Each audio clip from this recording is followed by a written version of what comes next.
Ya, baik anak-anak Bapak sekalian, bagaimana kabarnya hari ini? Baik. Tetap semangat ya.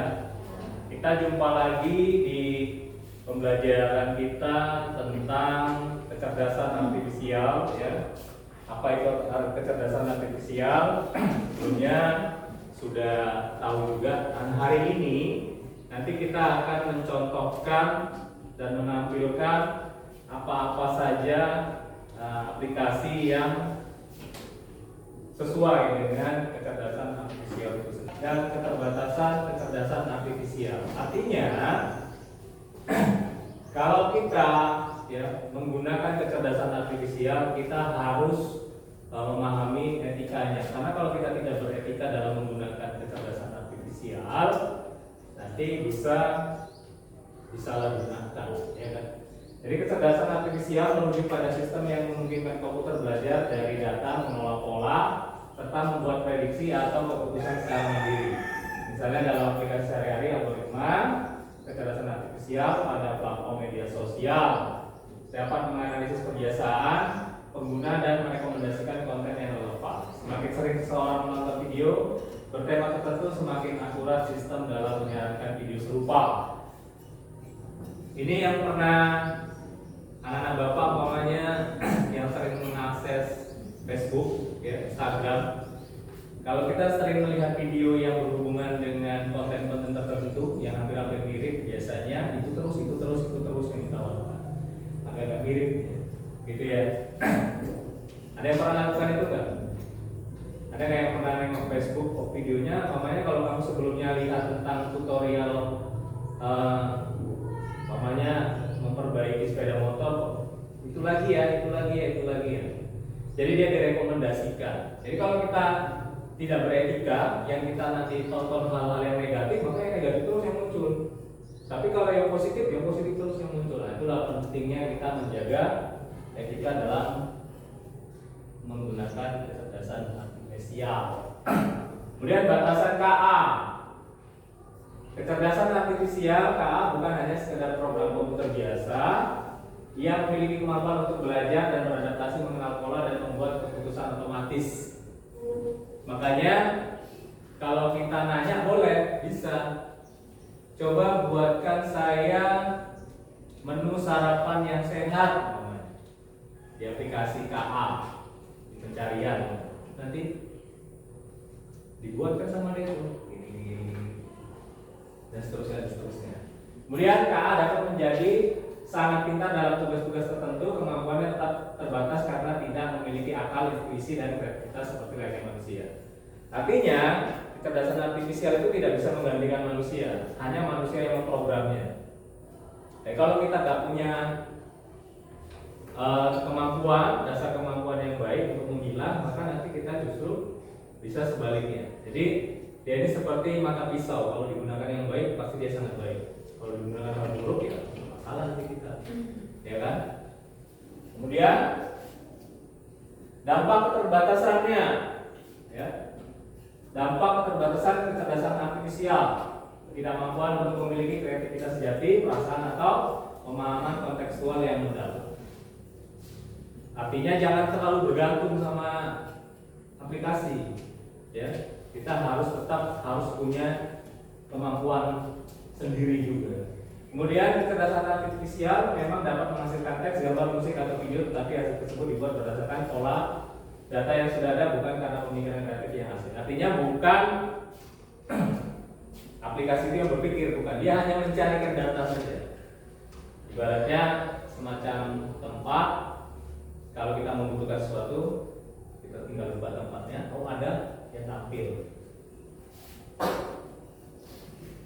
Ini prinsipnya ya. Jadi kita harus tetap etika dalam kecerdasan artifisial. Di zaman digitalisasi kita harus bisa tetap menjaga konten-konten yang terbaik dan yang memang kita butuhkan, dan jangan yang tidak dibutuhkan justru dilakukan gitu ya. Kemudian prinsip etika dalam kecerdasan artifisial, transparansi pembuatan keputusan oleh KA harus dapat dijelaskan ya. Jadi kalau kita bertanya sama aplikasinya harus yang benar, jangan mengada-ngada.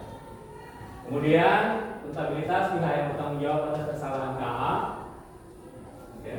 Jadi kalau kita memberikan informasi yang salah, maka kita harus mampu mengkoreksinya gitu ya.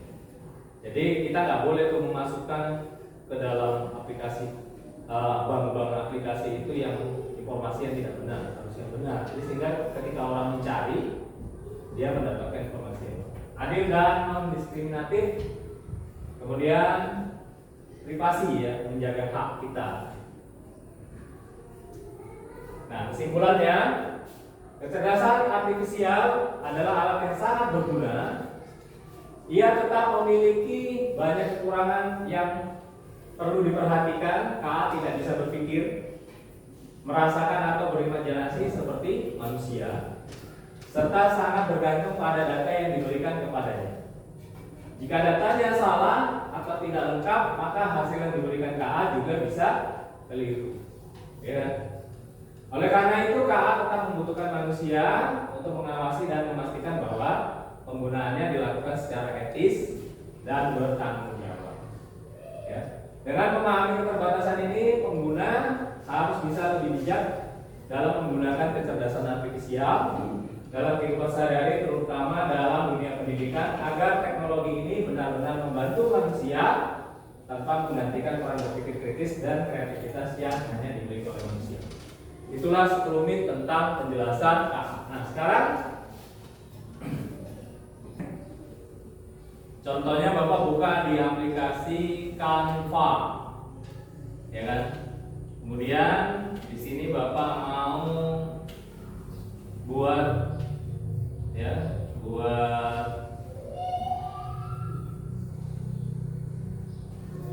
sebuah apa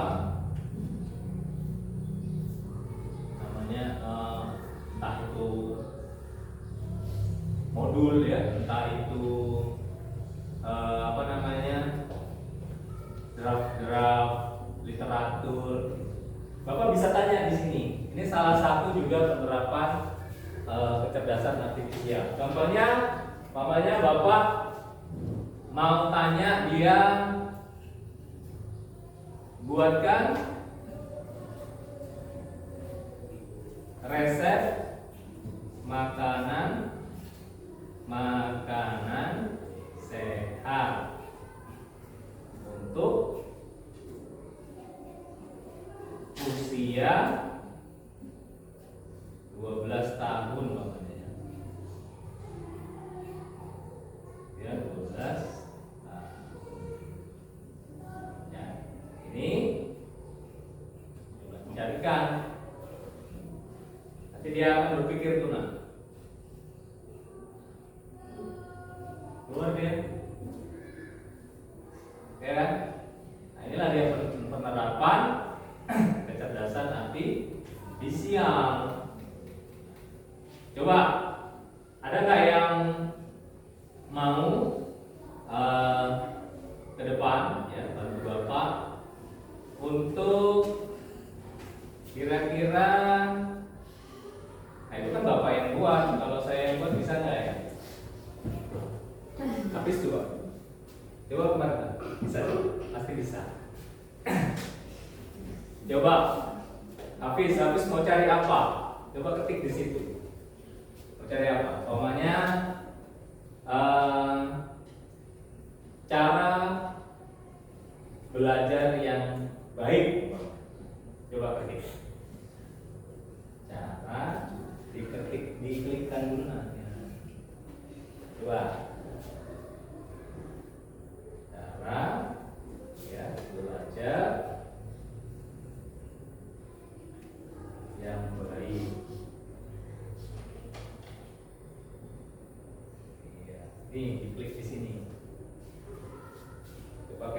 aplikasi Canva AI ya. Kita tunggu.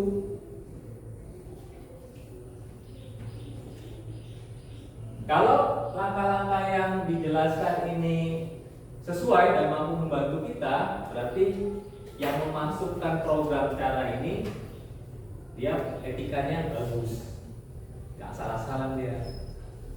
Coba kita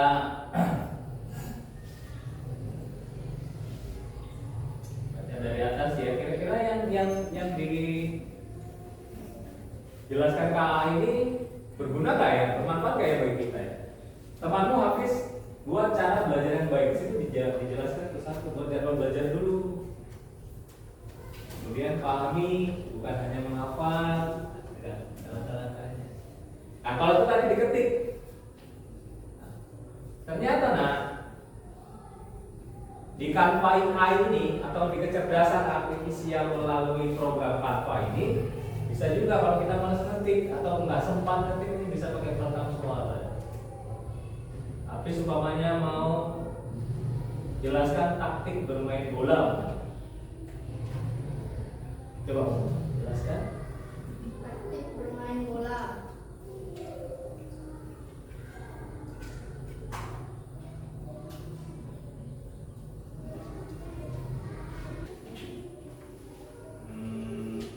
Ini salah satu AI ya, salah satu AI. Coba, Bapak Marwah jalankan yang tadi untuk hapus background. Coba ke depan.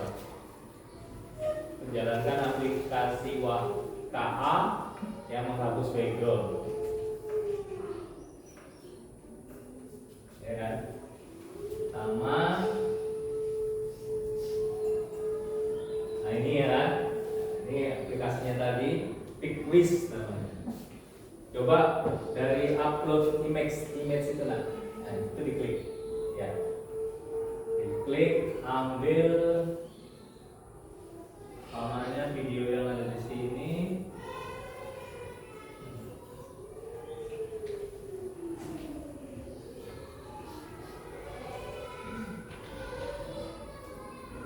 Namanya kamu ambil foto, ini ada pas foto kelas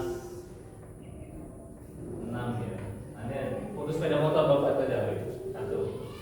Nah, klik, kemudian open. Maka kita mau buang backgroundnya. Jadi nanti foto ini bisa ditempel di mana aja kalau udah diambil. Nah, tinggal sepeda motornya aja. Belakangnya hilang. Kalau kita mau tempelkan dia ini seolah-olah nanti dia jadi mana. Kalau mau dihapus, tanda hapus itu dihapus. Ganti lagi, coba ditambah upload lagi. Ya, pilih lagi fotonya di dokumen ini. Ini dokumen ya. Sini. Pilih ke bawah.